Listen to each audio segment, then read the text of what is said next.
अब ये फ्रेंड्स देखिए, आप लोग के लिए मैं लेकर आया हूँ जिला शिक्षा एवं प्रशिक्षण संस्थान पूरब सराय मुंगेर।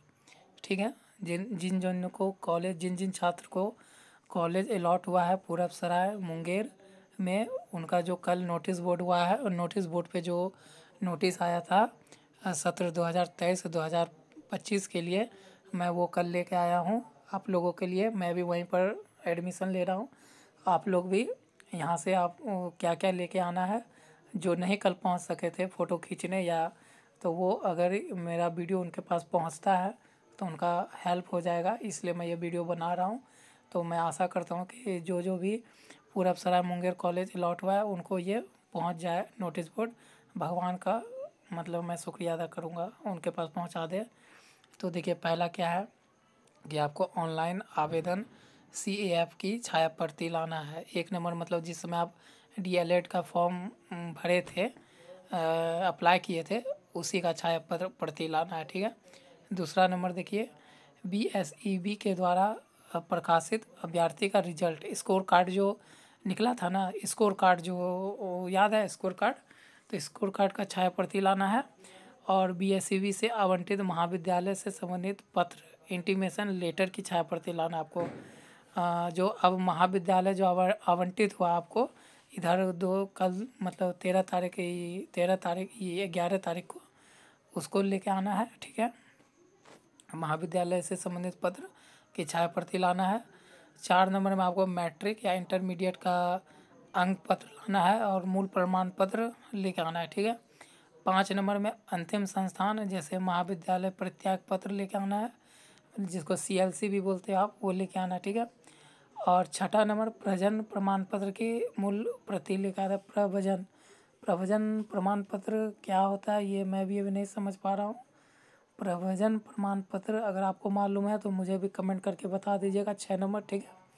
आवासीय प्रमाण पत्र की 7 नंबर है आवासीय प्रमाण पत्र की मूल प्रति, मतलब 1 वर्ष से अधिक पुराना न हो। ठीक है, तो आवासीय प्रमाण पत्र लेके आना है। ठीक है, 7वां नंबर। 8वां नंबर में बोल रहा है जाति प्रमाण पत्र की मूल प्रति लेके आना है। ठीक है, जाति प्रमाण पत्र की भी लेके आना है। और पहचान पत्र भी जैसे आधार कार्ड और वोटर आई कार्ड लेके आना है 9वां नंबर में। 10वां नंबर में दिव्यांग प्रमाण पत्र की मूल प्रति लेके आना है। ठीक है, दिव्यांग का जो भी छात्र दिव्यांग कोटा से आते हैं तो वो अपना दिव्यांग प्रमाण पत्र लेकर आना है। ठीक है। 11 नंबर में क्या है कि आर्थिक रूप से कमज़ोर वर्ग के मूल प्रमाण पत्र केवल आर्थिक रूप से कमज़ोर वर्गों के लिए आर्थिक कोटि सक्षम पदाधिकारी से निर्गत 1 वर्ष से अधिक का पुराना ना हो। मतलब 11 नंबर क्या है, आर्थिक रूप से कमज़ोर वर्ग का मूल प्रमाण पत्र लेके आना है। ठीक है।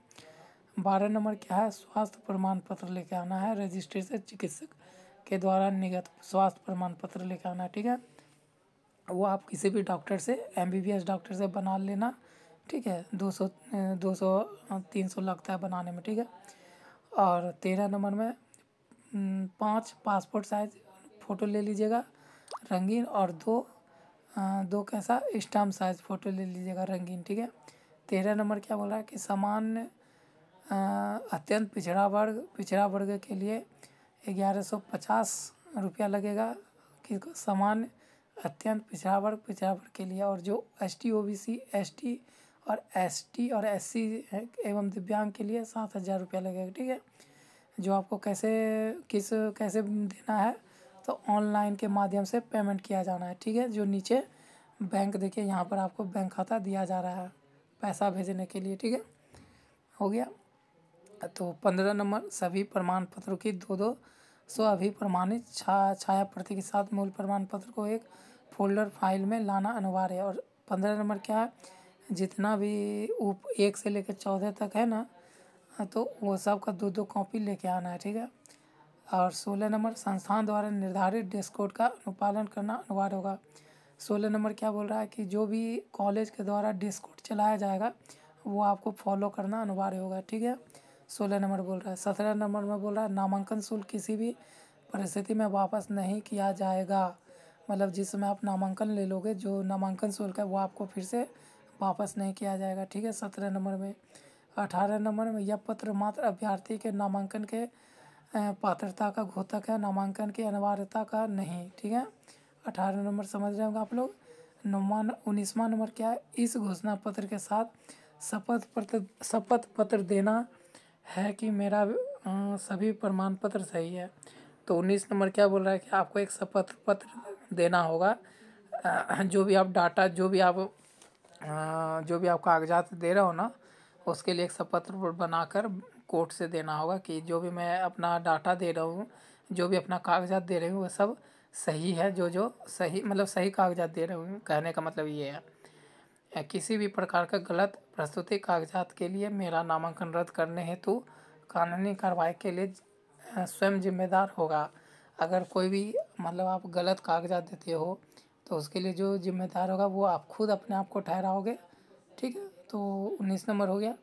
कहने का मतलब एक शपथ पत्र बनाना होगा। मैं अभी आपको शपथ पत्र का प्रतिलिपि दिखा देता हूँ कैसा है, वो आप जाके कोर्ट में उसको टाइप करवा लेना। ठीक है, और जो भी देखिए पैसा जो पेमेंट करना है बैंक को, वो बैंक का खाता नंबर दिया हुआ है, IFSC कोड भी दिया हुआ है। ठीक है, ये हो गया आपका जो नोटिस बोर्ड पे आया पूरब सराय मुंगेर पे, वो मैं आपके लिए ला दिया कि क्या क्या कागजात लेकर कॉलेज नामांकन लेने के लिए पहुंचना है। ठीक है, आप देखिए मैं चलता हूँ, आपको शपथ पत्र दिखा देता हूँ।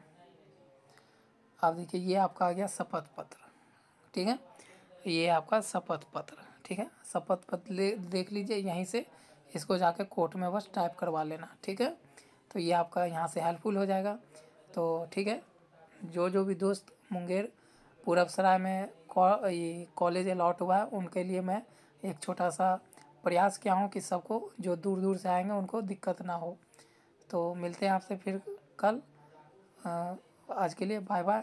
तो वीडियो अगर अच्छा लगा हो तो फिर फ्रेंड में शेयर कर सकते हैं जो पूरब सराय से, और नए हो तो चैनल को सब्सक्राइब करके जुड़े। यहाँ पर आपको आने वाले सारे DLED से जुड़े प्रश्न का उत्तर मिल जाएगा और इन्फॉर्मेशन दिया जाएगा। ठीक है,